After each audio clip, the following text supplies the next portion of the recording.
Shuri, the new Black Panther, has managed to acquire a small support team, and T'Challa has repurposed the Dora Milaje into a covert operations force, 500 strong, and ready to lay down their lives to reclaim Wakanda.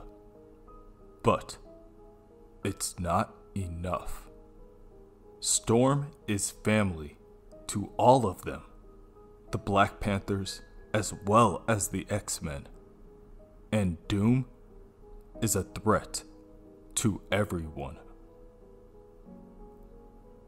Scot solemnly states the island, Utopia, is a brand new entity. Its global status is fragile.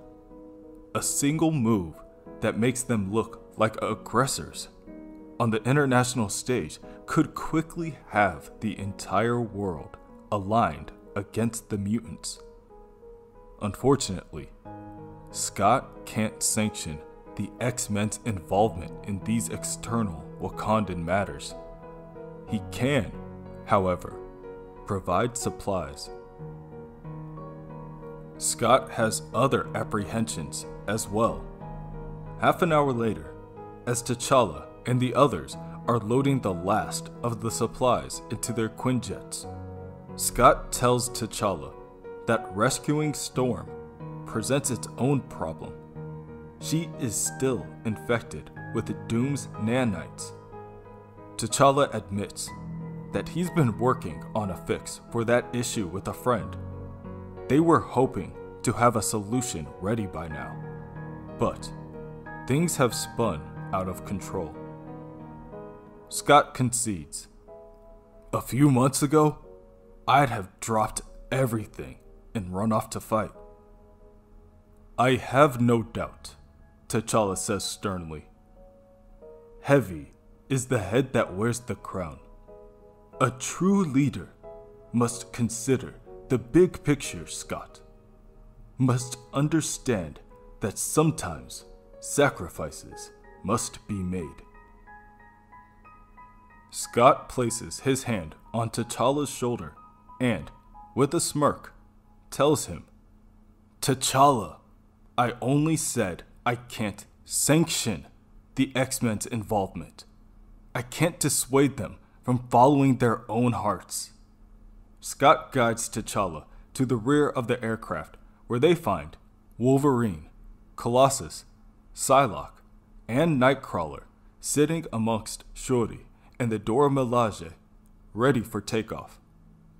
Wolverine carrying with him an already half-drunken six-pack. He holds up a beer to T'Challa, saying, We're on our way to rescue a queen, overthrow an evil wizard, and win back a country. Care to join us? Within Wakanda, Dr. Doom leads Aurora to the Vibranium Vault. He explains that they have reached the 11th lock out of 12, and it's a delicate clockwork mechanism that will not yield to magic or force. It requires a special touch, a thief's touch. Storm refuses. She has no obligation to help the Mad King. To this, Dr. Doom tells her, I don't have time to play games with you or try and mousetrap you into opening that lock. So, we'll move straight to an incentive program. Dr. Doom demands 3 captives be brought in. T'Challa's uncle, his mother, and an innocent civilian. One of Doom's men shoots the civilian point blank in the skull. Before the body drops to the ground, Doom turns to Aurora and hands her the device. You now have 9 minutes and 58 seconds. T'Challa and the others are now en route back to Wakanda. He explains, in simple terms, Wakanda cannot be defeated in a straight frontal attack. They have a multi-layered defense grid with triple redundancies. Based on best projections of a worst-case attack, the defense grid operates at 500% of tactical need. Okay, it's impossible. Got it, Wolverine says. So, how are we going to do it? T'Challa explains it isn't just the difficulty of defeating the technology. He designed much of it, so there are things they can do that the Destori will not expect. The problem is that each one of those machines is manned. They can't smash their way through without cutting a bloody swath through his own people. Wolverine huffs. Impregnable defense, unlimited firepower, advanced technology, and we can't actually hurt anybody.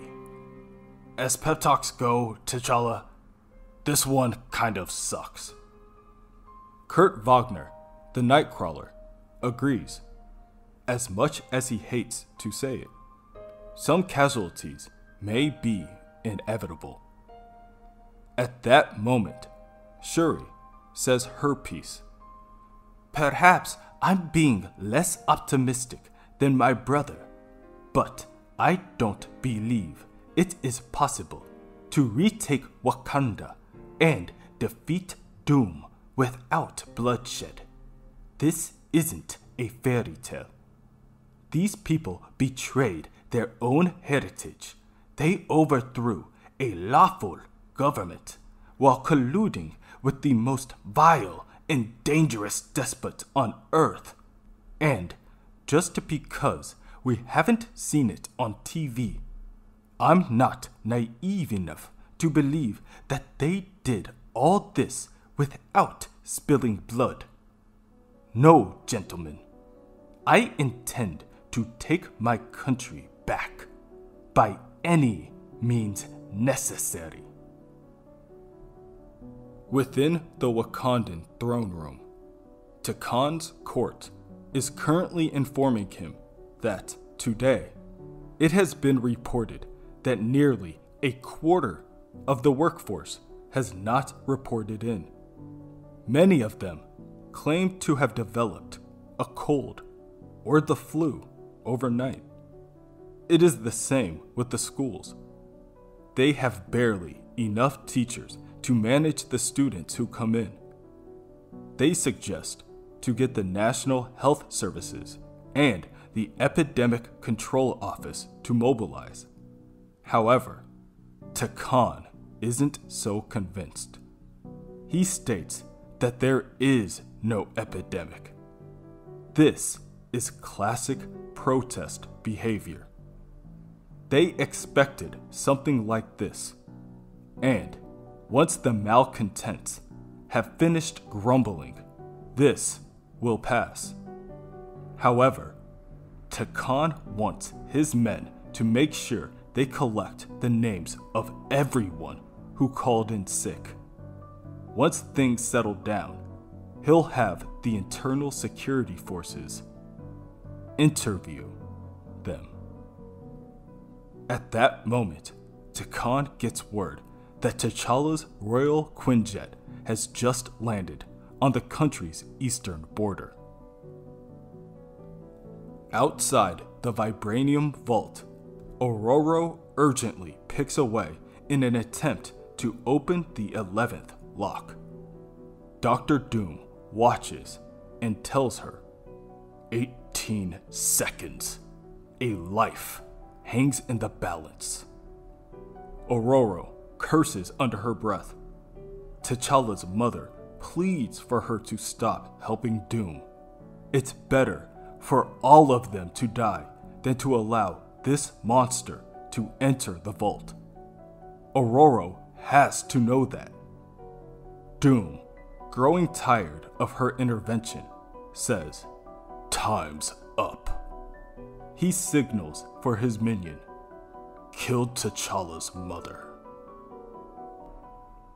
Doom's minion, Acadia, draws his weapon and points it directly at T'Challa's mother. Beyond, his uncle pushes her out of the way and, instead, is shot in her place. His body goes limp and falls to the floor. T'Challa's mother's knees buckle and she sinks down by his side. Aurora mirrors this and places her face within her palms in order to hide her tears. Acadia points his pistol at T'Challa's mother. This time, he won't miss. Doom places a hand on Aurora's shoulder, telling her, "This is not a game, woman. Force my hand and I will kill everyone in this room.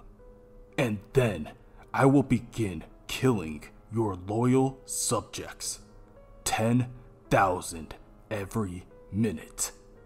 Now get back to work." On the eastern border of Wakanda, T'Challa, Shuri, and their legion of Dora Milaje await for the impending confrontation. They are greeted by tanks, aircrafts, and trained soldiers equipped with technological armor that rivals those created by Tony Stark. A hologram of T'Challa appears. He tells Shuri and T'Challa, "And so, the broken king and the upstart regent return. You were unwilling to risk your own hides to defend your nation, and now you come to spill the blood of your people."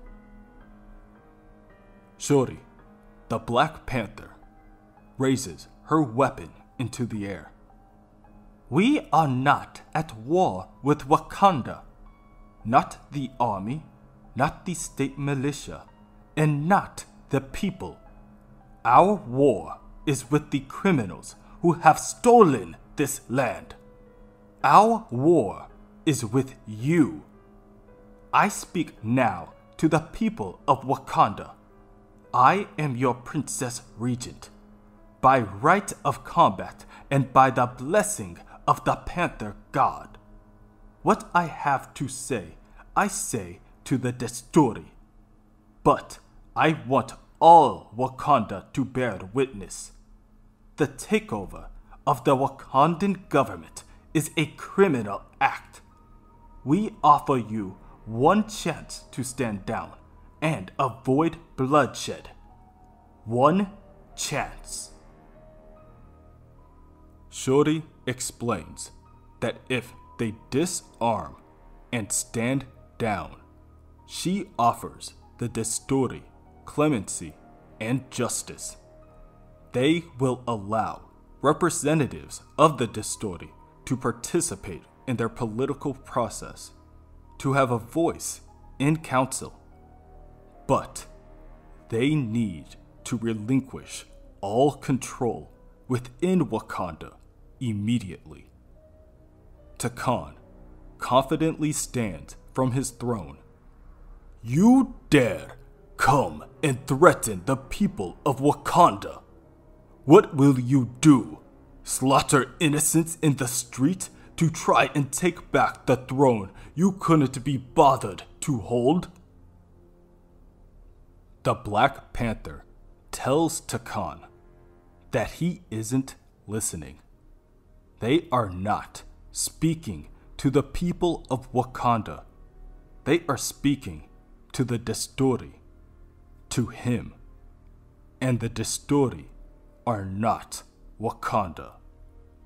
At that moment, Nightcrawler appears, and within a second, the two siblings vanish. From a cloud of smoke, Nightcrawler drops T'Challa and the Black Panther into the throne room that T'Challa stood so smugly, and the Black Panther claws at her enemy through the veil of smoke. All the soldiers are left helpless as they watch the hologram of their new leader fall. The Black Panther grabs a hold of T'Challa and, in one simple movement, snaps the man's neck. It bears repeating, T'Challa and Shuri do not want war with their own people. They were not speaking to the Wakandans. They were speaking to the Distori and to T'Challa. And he is not Wakanda. They are.